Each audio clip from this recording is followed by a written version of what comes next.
प्रिय साथियों, नमस्ते।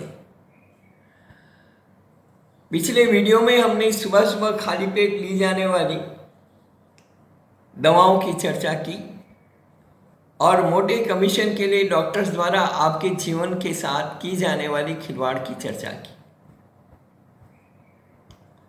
अब फैसला आपको करना है कि क्या आप ऐसी दवाओं से अपना उपचार चाहते हैं या फिर से प्रकृति की ओर लौटकर नेचुरोपैथी व किचन थेरेपी के माध्यम से बिना किसी साइड इफेक्ट्स के संपूर्ण स्वास्थ्य लाभ प्राप्त करना चाहते हैं।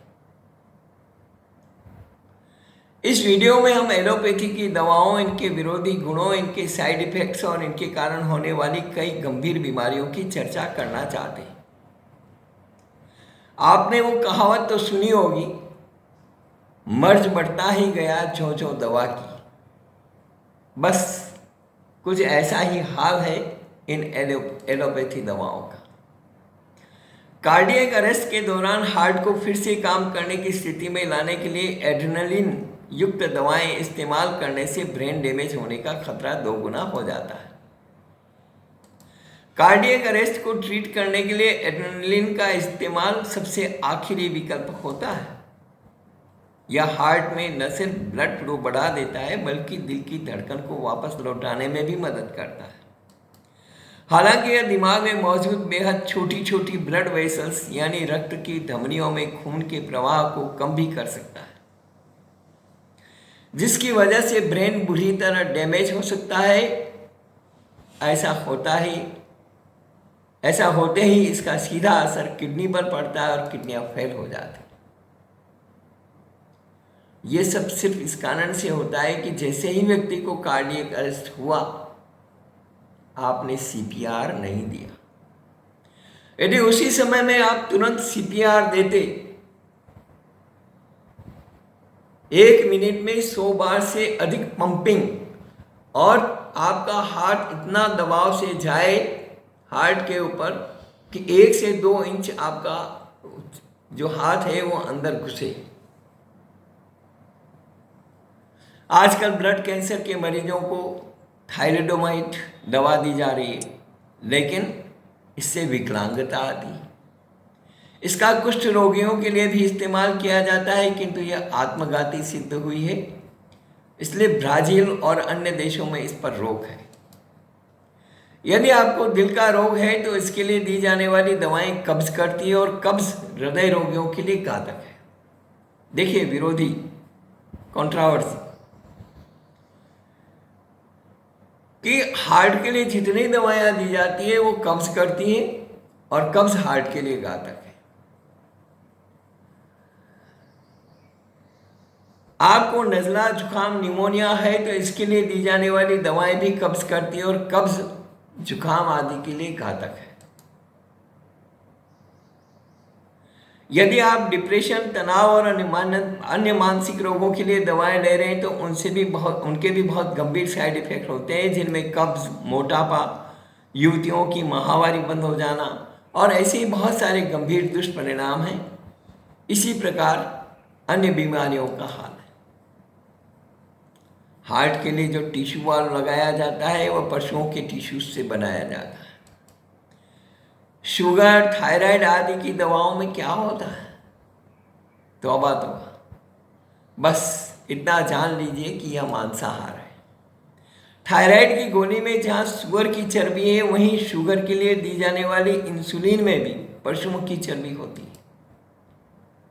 आपके जितने भी कैप्सूल हैं वे जिलेटिन पाउडर से बने हैं, जो पशुओं की हड्डियों का चूरा है। अंग्रेजी दवाइयों में 18% अल्कोहल और मछली का तेल आदि होते हैं। अभी जो सैनिटाइजर की बात हुई है, आप खुद ही देख लीजिए कि सैनिटाइजर में 75% अल्कोहल होना चाहिए। ये नहीं मालूम है कि उस सैनिटाइजर से बार बार यदि हाथ वो करेंगे तो आपकी स्किन डैमेज हो जाएगी, स्किन कैंसर तक हो सकता है। किसको परवाह है? उनको सैनिटाइजर बेचना है। कई दवाएं जिनमें एंटीबायोटिक भी है आपकी किडनी पर सीधा हमला करती है। कई दवाओं की भूल से भी डोज ज़्यादा हो जाए तो आपका बीपी एकदम लो हो सकता है और एक साथ दोनों किडनियां फेल हो सकती। हमारे देश में कई ऐसी दवाएं धड़ल्ले से बेची जा रही है जिनके भयंकर दुष्परिणामों के मद्देनज़र कई देशों में प्रतिबंध लगा दिया गया है। वहीं कई ऐसी दवाएं भी धड़ल्ले से बेची जा रही हैं जिन्हें सरकार ने अभी तक अप्रूव ही नहीं किया है।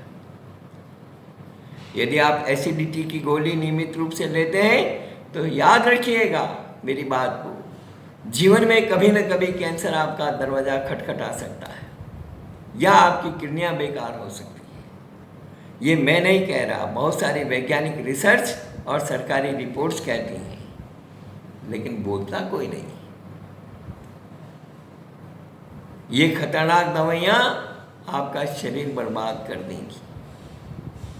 किस प्रकार, देखिए कुछ नमूने बताता हूँ। दवाइयों से डायबिटीज़ बढ़ती है।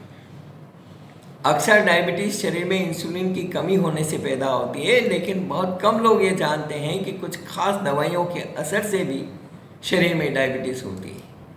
इन दवाइयों में मुख्यतया एंटी डिप्रेसेंट्स, नींद की दवाइयाँ, कफ सिरप तथा बच्चों को ADHD अति सक्रियता के लिए दी जाने वाली दवाइयाँ शामिल हैं। इन्हें दिए जाने से शरीर में इंसुलिन की कमी हो जाती है और व्यक्ति डायबिटीज़ का रोगी बन जाता है, उसे डायबिटीज़ का इलाज कराना पड़ता है। बिना वजह से कुछ जो वैक्सीन्स लगाई जाती हैं, वो वैक्सीन लोगों को किसी बीमारी के इलाज के लिए लगाई जाती है, परंतु कुछ वैक्सीन्स ऐसी होती हैं जो या तो बेअसर हो चुकी हैं या फिर वायरस को फैलाने में मदद करती हैं, जैसे कि फ्लू वायरस की वैक्सीन। बच्चों को दी जाने वाले वैक्सीन DTaP केवल बी पर्ट्यूसिस से लड़ने के लिए बनाई गई है, जो कि बेहद ही मामूली बीमारी है। परंतु DTaP की वैक्सीन फेफड़ों के इन्फेक्शन को आमंत्रित करती है, जो दीर्घकाल में व्यक्ति की इम्यूनिटी पावर को कमज़ोर कर देती है।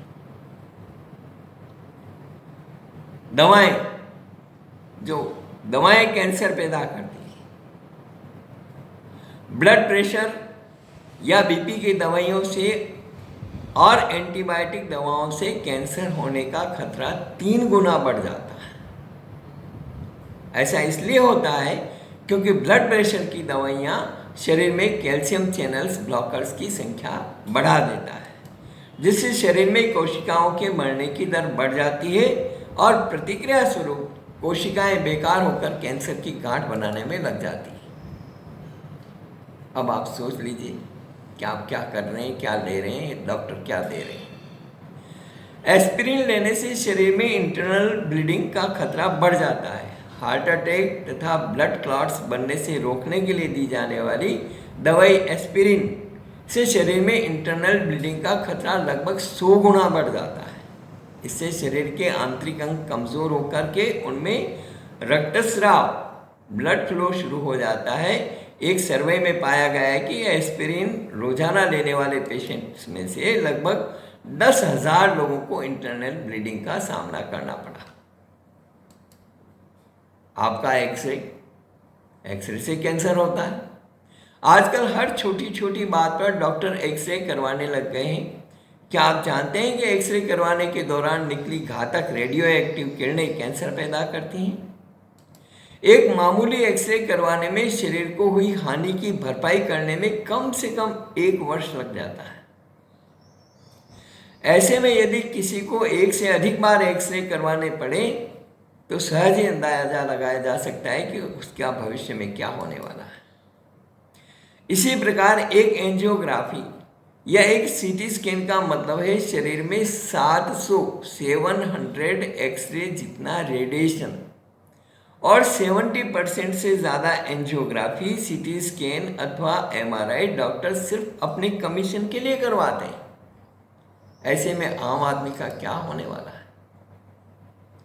सीने में जलन की दवाई आंतों का अल्सर साथ लाती है। बहुत बार खान पान या हवा में बदलाव होने से व्यक्ति को पेट की बीमारी हो जाती है।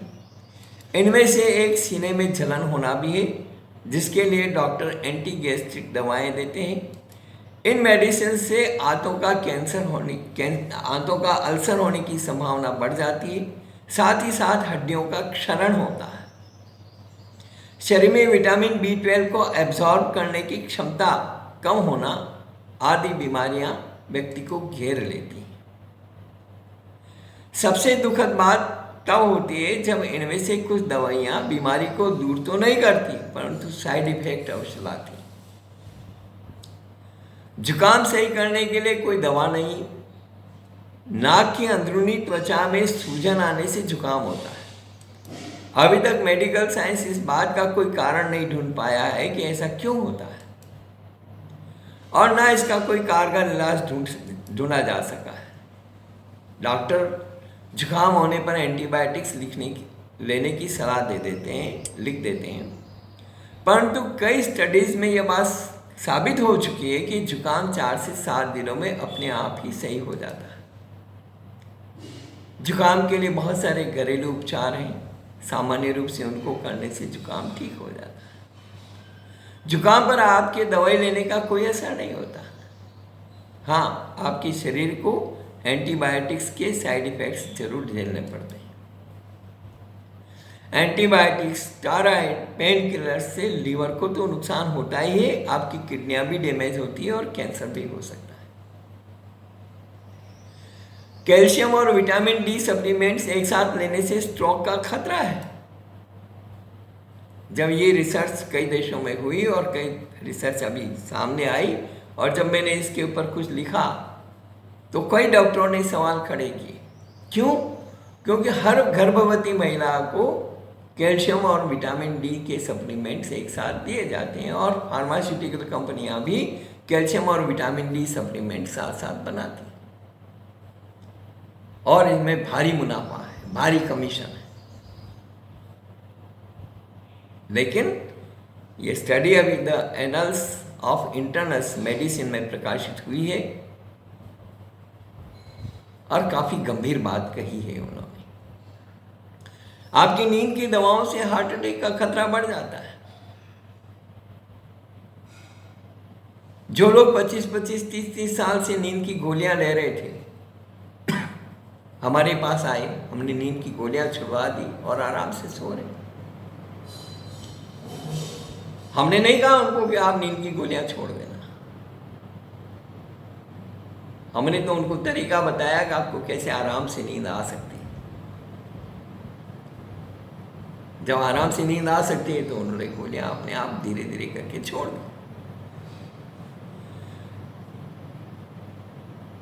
ज़्यादा मात्रा में नींद की गोलियां लेने से इंसान कोमा में जाने का खतरा उसके लिए बढ़ जाता है। लंबे समय तक नींद की गोलियां लेने से याददाश्त कमज़ोर हो जाती है। नींद की गोलियां नर्वस सिस्टम को कमज़ोर कर देती है। इससे नर्वस सिस्टम संबंधी बीमारियों का खतरा बढ़ जाता है। आपकी जो रक्त नलिकाएं हैं उनमें थक्के जमने शुरू हो जाते हैं। नींद की गोलियां स्नायु तंत्र को शिथिल कर देती हैं। इन गोलियों में जो तत्व होते हैं उनके बहुत ही खराब साइड इफेक्ट होते हैं। इन दवाओं का सेवन उनके लिए भी खतरनाक है जो नींद में खर्राटे लेते हैं, क्योंकि खर्राटों के बीच कभी कभी सांस रुक जाती है जो जानलेवा भी सिद्ध हो सकता है। पेन किलर्स लेने से नपुंसकता का खतरा पैदा हो जाता है। ये बात बहुत कम लोग जानते हैं। कब्ज से लेकर के मांसपेशियों में कमजोरी, स्ट्रोक होने का अधिक खतरा, किडनियां खराब होने आदि के लक्षण तो सभी लोग जानते हैं कि पेन किलर्स से ये सब होता है। लेकिन एक नई शोध सामने आई है जिससे नपुंसकता का खतरा पैदा होता है। इसी प्रकार एंटीबायोटिक जानलेवा सिद्ध हो रही है। आप बहुत सारी कंपनियों ने हर्बल दवाएं बेचना शुरू कर दिया। आपकी हर्बल दवाओं और बॉडी बनाने वाले प्रोटीन से आपका लीवर फेल हो सकता है। आजकल ज़्यादातर लोग साइड इफ़ेक्ट से बचने के लिए अल्टरनेटिव मेडिसिन और हर्बल दवाओं की तरफ आकर्षित हो रहे हैं, जो काफ़ी खतरनाक है। इसके अलावा ट्यूबरोक्लोसिस और बॉडी बनाने वाले प्रोटीन सप्लीमेंट्स भी लीवर फेल होने की वजह बन सकते हैं। कोरोना से बचाव के लिए जो मलेरिया की दवाइयाँ दी जा रही है, उन मलेरिया की वैक्सीन के भी साइड इफ़ेक्ट्स होते हैं। जी मिचलाना, उल्टी आना, पेट दर्द होना, सिर दर्द होना, डायरिया की समस्या, भूख न लगना, खुजली होना, ईचिंग, खुजली, ये सब मलेरिया वैक्सीन के साइड इफ़ेक्ट्स। गर्म पानी के साथ में यदि आप कोई एलोपैथी की दवा ले रहे हैं तो वो आपके लिए खतरनाक हो सकती है। एलोपैथी की दवाओं के साथ में यदि आप फ्रूट्स ले रहे हैं